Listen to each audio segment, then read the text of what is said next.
Hi friends, welcome to my YouTube channel ESM Thambis.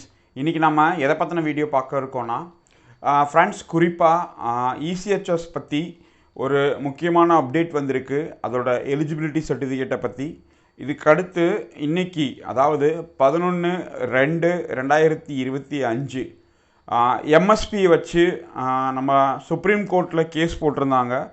அதோட judgement copy என்ன சொல்லியிருக்காங்க அப்படிங்கிறத பற்றி நம்ம இந்த வீடியோவில் விரிவாக பார்ப்போம். வீடியோ பிடிச்சிருந்தா லைக் பண்ணுங்கள், ஷேர் பண்ணுங்கள், எல்லாருக்கும் இந்த விஷயத்தை நீங்கள் தெரியப்படுத்துங்க.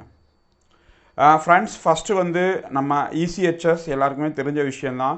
அதில் நம்ம குழந்தைங்க 18 வயசுக்கு மேலே இருக்க குழந்தைங்க ப்ளஸ் அம்மா அப்பா அவங்க 2 பேர்த்துக்கும் நம்ம வந்து வருஷம் எலிஜிபிலிட்டி சர்டிஃபிகேட், அதாவது வருமான சான்றிதழ், இன்கம் சர்டிஃபிகேட் அப்படின்னு சொல்லுவோம், அந்த சர்டிஃபிகேட் நம்ம சப்மிட் பண்ணணும். இதுக்கான எல்லா ப்ராசஸ் ஆல்ரெடி எல்லாருமே தெரிஞ்சிருக்கும். இதில் 30 ஜான்வரி 2025 அன்னைக்கு ஆர்கனைசேஷன் ECHSல இருந்து ஒரு லெட்டர் பாஸ் ஆகிருக்கு. அதை பற்றி ஃபுல்லு கிளாரிட்டியோட இப்போ அந்த லெட்டரில் என்ன சொல்லியிருக்காங்கன்னா, உங்களோட வேலிடிட்டி, அதாவது 1 இயர் நீங்கள் என்றைக்கு அப்லோட் பண்ணீங்களோ அதுலேருந்து 1 இயர் இருக்கும். அந்த 1 இயருக்குள்ளே விண்டோ கடைசி 1 மாதம் மட்டும்தான் ஓப்பனாக இருக்கும்.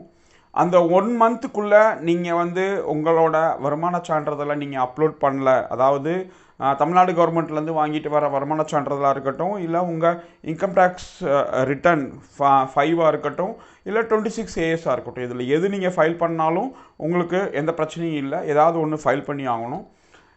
இது வந்து 1 மாதம் தான் ஓப்பனாக இருக்கும் அந்த விண்டோ, அப்டேட்டுங்கிற விண்டோ. அதுக்கப்புறம் அது ஓப்பனாக இருக்காது, நாட் எலிஜிபிள் அப்படின்னு வரும். இப்போ இதை நான் போடுறேன், நீங்கள் பார்ப்பீங்க. இது ஏன் நான் சொல்ல வரேன், இந்த வீடியோ போடுறதுக்கான நோக்கம் என்னென்னா, இப்போ இவங்க அந்த லெட்டரில் தெளிவாக கொடுத்துருக்காங்க. அந்த பாலிசி லெட்டர் இது தான் பாருங்கள்.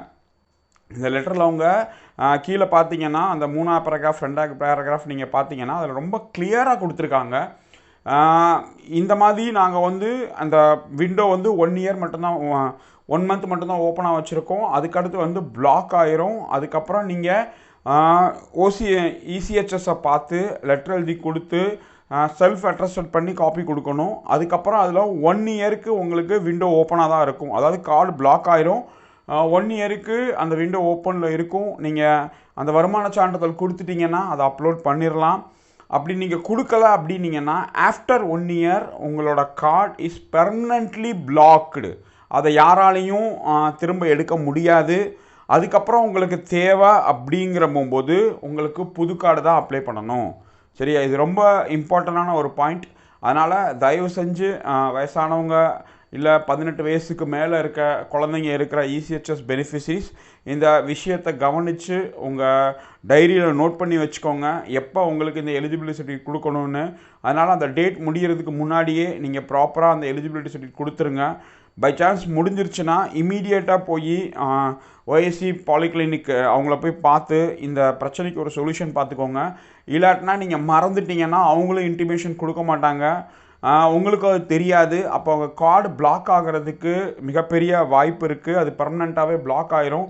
அப்புறம் நீங்கள் திரும்ப புது கார்டு அப்ளை பண்ணி வாங்குறது அங்கிட்டு ஒரு சிரமமான ஒரு இஷ்யூவாக இருக்கும், வேலையாக இருக்கும்.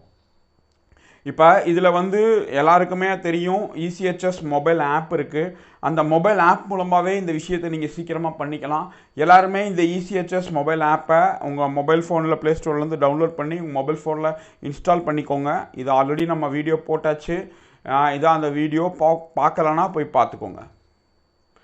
அதே மாதிரி ஃப்ரெண்ட்ஸ், இன்றைக்கி 11/2/2025 அன்னைக்கு எம்எஸ்பின்னா அவங்க எல்லாருக்குமே தெரிஞ்ச விஷயந்தான். ஈக்குவல் எம்எஸ்பி அப்படின்னு சொல்லுவாங்க. அந்த கேஸ் மிலிட்ரி சர்வீஸ் பே எல்லாருக்கும் ஒரே மாதிரி இருக்கணும்.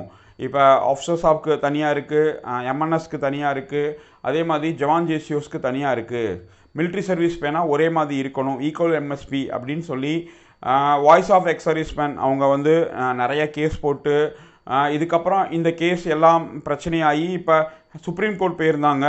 அந்த கேஸ் வந்து இன்றைக்கி விசாரிச்சுருந்தாங்க. அந்த ஜட்ஜ்மெண்ட் காப்பி இது தான் நீங்கள் பார்ப்பீங்க.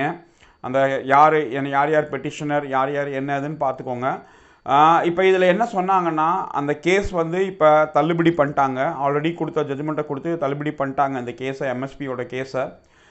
அவங்க வந்து இப்போ அடுத்து வந்து கவர்மெண்ட் கிட்ட போக சொல்லியிருக்காங்க. இனிமேல் வரக்கூடிய அந்த பாலிசிஸில், அதாவது அவங்க சிம்பிளாக சொல்லப்போனால் 8 பே கமிஷனில் நீங்கள் போய் அதை முறையிடுங்க. 8 பே கமிஷன் வந்து இந்த ஈக்குவல் எம்எஸ்பிக்கு ஏதாவது பண்ணுறதுக்கு வாய்ப்பு இருக்குது, அங்கே போய் சொல்லுங்கள், இங்கே வந்து சொல்லாதீங்க அப்படிங்கிற மாதிரி அவங்க ஒரு கைட்னஸ் கொடுத்துட்டாங்க. இதுதான் இன்றைக்கி கிடச்சிருக்க அந்த ஜட்ஜ்மெண்ட் காப்பி. நீங்கள் பார்த்துக்கோங்க, டேட் அண்ட் டைம் எல்லாமே இருக்குது. இந்த மாதிரி நல்ல நல்ல விஷயங்கள் நம்மளோட யூடியூப் சேனலில் நம்ம எடுத்துகிட்டு வந்து போடுறோம். குறிப்பாக date to date update, fake news போடாமல் உண்மையான நியூஸ் மட்டும் தான் நம்ம போடுறோம். நிறையா ஹிந்தி யூடியூப் சேனல்ஸ் நிறையா இருக்குது எக்ஸ் சர்வீஸ்மேன் வெல்ஃபேர் பற்றி. அவங்க எப்போ பார்த்தாலும் இந்த 8 பே கமிஷன் அது இது அப்படின்னு சொல்லி அதுலேயே உங்களை வந்து டைம் வேஸ்ட் பண்ணுறாங்க, உங்களோட ஆர்வத்தை தூண்டுறாங்க. நாங்களும் அதை பார்க்குறோங்கிறபோது எங்களுக்கும் தெரியும், எங்களாலேயே அந்த மாதிரி வீடியோ போட முடியும்.